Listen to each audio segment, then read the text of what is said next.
নতুন জেনারেশনে যারা জেন জি আছে তাদের ক্ষেত্রে ফ্যাশন একটা বড় জায়গা, ঠিক আছে? এরকম কাস্টমার দেখো যারা জাস্ট ফর দ্য ফ্যাশন বিভিন্ন রত্ন নিচ্ছে। হ্যাঁ, আছে তো, প্রচুর মানুষই আছেন। মানে একটা পান্নার লকেট স্টাইলিস্ট আমাদের পান্না আছে, যেমন অনেক, যেমন হার্ট শেপ আছে, ড্রপ শেপ আছে। ডায়মন্ডের ক্ষেত্রে আমি খুব ভালো ভালো কালেকশন দেখেছি, বিশেষ করে ডায়মন্ডের ওপরেতে। তো সেক্ষেত্রে তারা কিন্তু ফ্যাশন জুয়েলারির জন্য তারা কিন্তু প্রচুর জেমস্টোন ইউজ করেন, খুব দামি দামি রত্ন ইউজ করেন। আর আউট অফ ইন্ডিয়া তো বেশিরভাগ তো জেমস্টোন ইউজ করেন, তারা তো ফ্যাশনের জন্যই।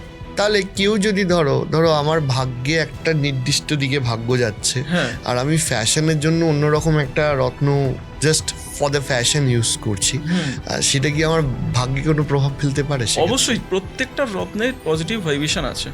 আচ্ছা, একদমই তাই। সেক্ষেত্রে মানে ভালো বা মন্দ হলেও তাকে তো নিতেই হবে বিষয়টা এই জায়গাতে। তাই নেগেটিভও থাকতে পারে। হ্যাঁ, হতেই পারে বিষয়টা। আমি ফ্যাশনের জন্য পড়লাম, আমার উল্টো রিয়াকশন হয়। হ্যাঁ হ্যাঁ, হতে পারে। তাহলে যে কোনো কিছু করার আগে কি এই বিষয়গুলো একবার এই বিষয়টা নিয়ে একজন ছাড়া 10 জন যারা এই বিষয়টা নিয়ে যারা কনসালটেন্সি দেন তাদের সঙ্গে আলোচনা করার পর তারপরে কিন্তু রত্ন ধারণ করাটাই উচিত, আমার যেটা মনে হয়। আচ্ছা, হ্যাঁ, ওই যে বললাম যে আমি যদি ভুল পাওয়ারে চশমা পরি, স্বাভাবিকভাবে আমার ভুল জিনিস দেখবো, হ্যাঁ, বা আমার দেখতে অসুবিধা হবে।